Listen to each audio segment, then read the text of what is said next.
Oke, sahabat pembelajar dimanapun Anda berada, khususnya untuk sekolah menengah kejuruan dimanapun Anda berada, kami akan menjelaskan KD 3.10, 4.10, 3.11, dan 4.11 yang berkaitan dengan laporan keuangan dan evaluasi perkembangan usaha. Nah, untuk laporan keuangan, kita harus tahu dulu dasar-dasar dari laporan keuangan itu sendiri ya. Karena setiap usaha apapun itu bentuknya ya harus ada sistem laporan yang terstruktur dan sistematis begitu ya. Oke, pengertian laporan keuangan merupakan bentuk tulisan yang berisi informasi keuangan dalam sebuah instansi bisnis. Adapun tujuan daripada laporan keuangan itu sendiri adalah yang pertama adalah menyediakan informasi yang menyangkut posisi keuangan, kinerja, serta perubahan posisi keuangan suatu perusahaan yang bermanfaat bagi sejumlah besar pemakai dalam mengambil suatu keputusan. Nah, tujuan yang kedua, laporan keuangan tidak menyediakan semua informasi yang dibutuhkan pemakai dalam mengambil suatu keputusan ekonomi itu sendiri, begitu. Poin C menunjukkan apa yang telah dilakukan manajemen atau pertanggungjawaban manajemen. Nah, itu tujuan dari laporan keuangan. Yang berikut adalah accounting principle board statement. Tujuan laporan keuangan diklasifikasikan menjadi 3. Ada tujuan khusus, tujuan umum, ya, dan kualitatif. Adapun tujuan khusus ini untuk menjadikan secara wajar dan sesuai dengan prinsip akuntansi yang berlaku umum, posisi keuangan hasil usaha, dan perubahan lain dalam posisi keuangan. B. Tujuan umum laporan keuangan memberikan informasi yang dapat dipercaya tentang sumber kekuatan ekonomi dan kewajiban bisnis untuk mengevaluasi keuntungan dan kerugian, menunjukkan pendanaan dan investasi. Evaluasi kemampuan untuk memenuhi komitmennya. Oke, lanjut. Tujuan kualitatif. Nah, tujuan kualitatif ini ada relevansi, dapat dimengerti. Ya, laporan keuangan dapat dimengerti, dapat diversifikasi, independen, netral, ketepatan waktu, komparabilitas atau daya banding sebagai pembanding ya. Dan yang berikut adalah kelengkapan dari seluruh kegiatan itu sendiri.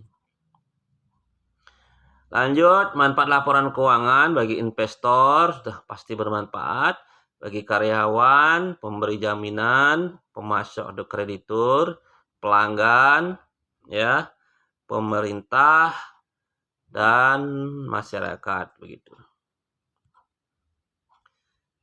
Karakteristik laporan keuangan. Nah, karakteristiknya keuangan dapat dipahami, relevan, memiliki kehandalan ini penyajian substansi mengungguli bentuk, pertimbangan sehat dalam kelengkapan, dan dapat bisa dibandingkan. Okay.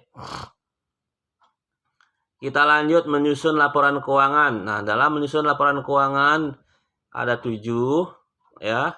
Yang pertama, pembuatan jurnal, penyusunan neraca saldo, pengumpulan data untuk pembuatan jurnal penyesuaian, penyusunan neraca lajur, penyusunan laporan keuangan, penyesuaian dan penutupan rekening, dan penyusunan kembali rekening. Nah, ini tahap penyusunan dalam laporan keuangan.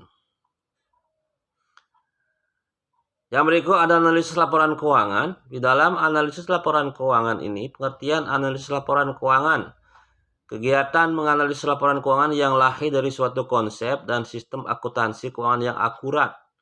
Tujuannya adalah untuk menggambarkan posisi keuangan perusahaan dalam suatu periode tertentu, baik aset, kewajiban, dan ekuitas. Nah, ekuitas itu modal ya, maupun hasil usaha yang telah dicapai untuk beberapa periode. Mengetahui berbagai kelemahan yang menjadi kekurangan perusahaan, mengetahui kekuatan yang dimiliki oleh perusahaan, mengetahui berbagai langkah perbaikan yang perlu dilakukan ke depan berkaitan dengan keuangan perusahaan, melakukan penilaian terhadap kinerja manajemen sebagai alat pembanding. Nah, ini adalah tujuan analisis laporan keuangan. Kita lanjut, keterbatasan dalam membuat laporan keuangan. Data yang dicatat dan dilaporkan oleh laporan keuangan berdasarkan pada harga perolehan. 2. Upaya perbaikan barangkali bisa dilakukan oleh pihak manajemen. Sulit dalam memilih pembanding perusahaan karena bergerak pada beberapa industri. Inflasi dan deflasi. Rata-rata industri merupakan angka rata-rata perusahaan yang ada dalam industri itu sendiri. Kita lanjut. Nah, menurut Arahap ini ya, kelengkapan terhadap analisis laporan keuangan. Yang pertama adalah analisis laporan keuangan bergantung pada laporan keuangan itu sendiri. Sebagai objek analisis laporan keuangan hanya laporan keuangan. Yang ketiga, objek analisis data historis yang menggambarkan masa lalu dan kondisi saat ini berbeda dengan kondisi masa depan. Yang keempat, terdapat beberapa perbedaan prinsip akuntansi. Ukuran perusahaan, jenis industri, periode laporan individual, laporan konsolidasi, dan jenis perusahaan. Next. Metode dan teknik laporan keuangan. Ada metode analisis pertumbuhan, metode tren dan indeks, laporan dengan presentasi per komponen, metode analisis rasio. Nah, ini ya. Ini metode-metode teknik laporan keuangan. Kita lanjut, analisis rasio keuangan. Dalam analisis rasio keuangan, ada rasio likuiditas, ada rasio profitabilitas, ada rasio solvabilitas, rasio aktivitas atau activity ratio. Nah, ini analisis rasio keuangan. Nah, rasio liquid. Nah, rasio likuiditas dibagi menjadi current ratio. Nah, dan cash ratio. Ini rumus-rumusnya ya. Untuk current ratio, aset lancar dibagi kewajiban lancar kali 100%. Kalau cash ratio, kas ditambah efek jangka pendek dibagi kewajiban lancar kali 100%. Nah, itu cash ratio. Quick ratio dan test ratio. Test ratio. Quick ratio, rumusnya aset lancar dikurangi persediaan dibagi kewajiban lancar kali 100%. Nah, poin B ada rasio profitabilitas ya. Profitabilitas atau rentabilitas. Nah, rasio untuk mengukur kemampuan perusahaan dalam mendapatkan laba. Rumusnya gross profit margin, penjualan neto dikurangi harga pokok penjualan dibagi penjualan neto kali 100%. Nah, rumus-rumus ini diingat juga ya, karena ini akan berpengaruh untuk menghitungnya. Yang kedua, operation income ratio. Rumusnya KIR sama dengan penjualan neto dikurangi harga pokok penjualan ya dikali biaya administrasi dan umum kali 100% dibagi penjualan neto. Ada net profit margin. Nah, ini rumusnya ya. Kita lanjut. Keempat, ada earning power of total investment. Nah, rumusnya ini FT sama dengan ya EAT bagi jumlah aktiva kali 100%. Ya, EAT-nya laba bersihnya.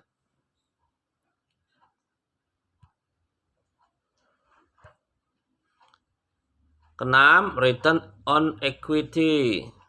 Yang ketujuh, rate of on net worth atau rate of return for the owner. Nah, ini ya.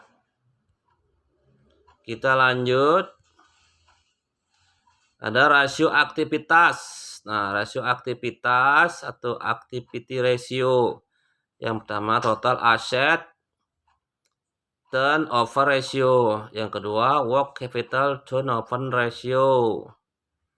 Nah, ini rumus-rumusnya sudah dijelaskan, silahkan disimak ya. Ketiga, fixed asset turnover ratio. Yang keempat, inventory turnover ratio. Nah, ini rumus-rumusnya.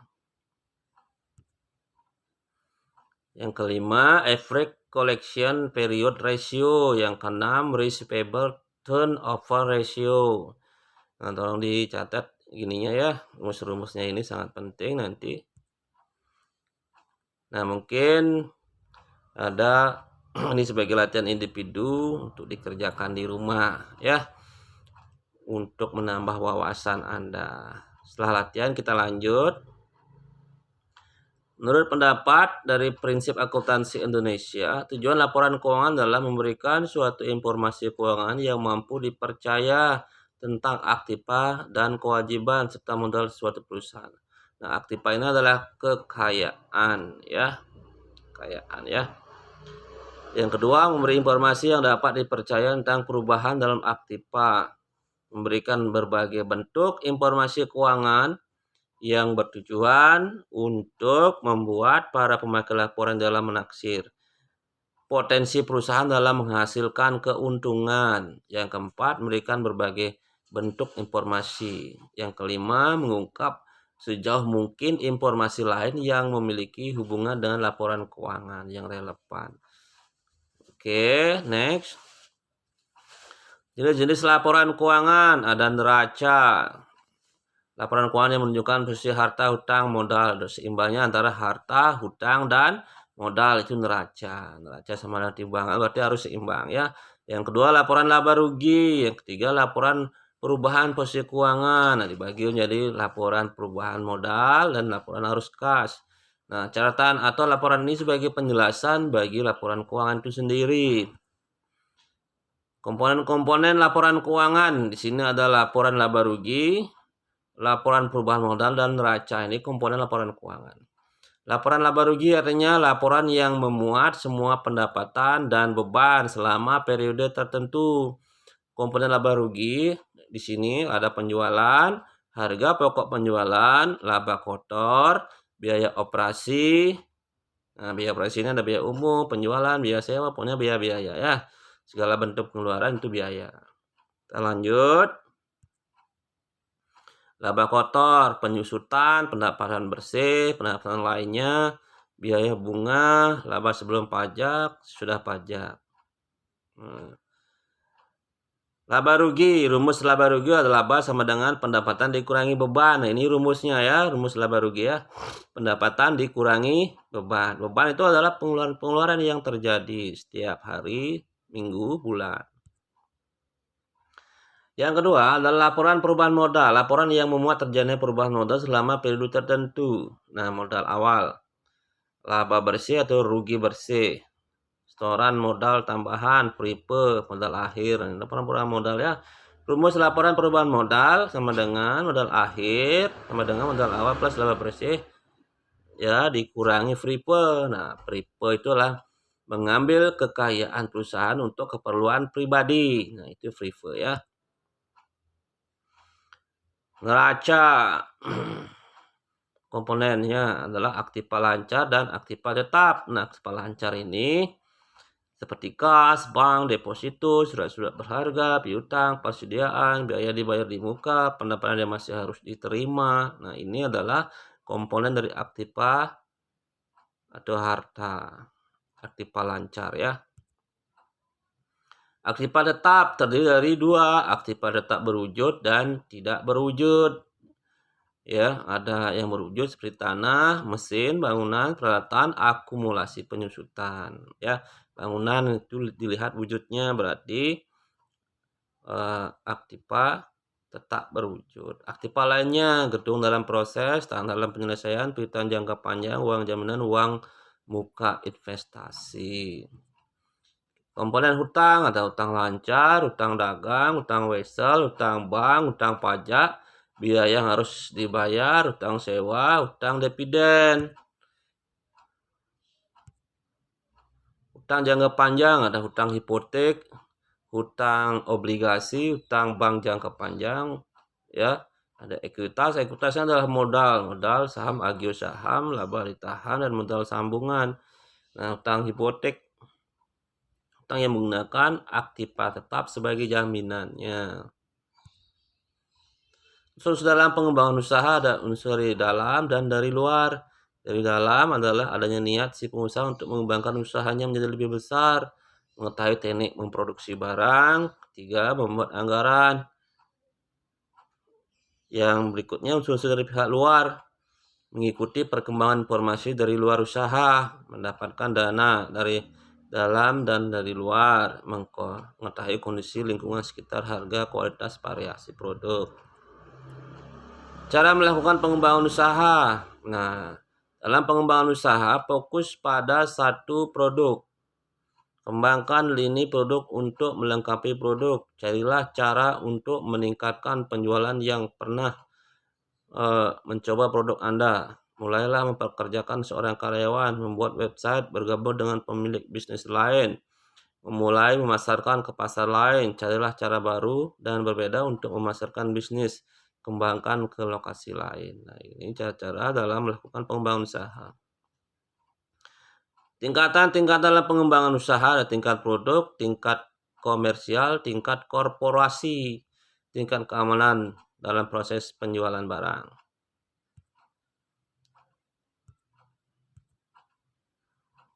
Jadi begitu dulu materi untuk KD 3.10 ya, dan 4.10. Terima kasih. Sampai jumpa di lain kesempatan. Salam Rahayu.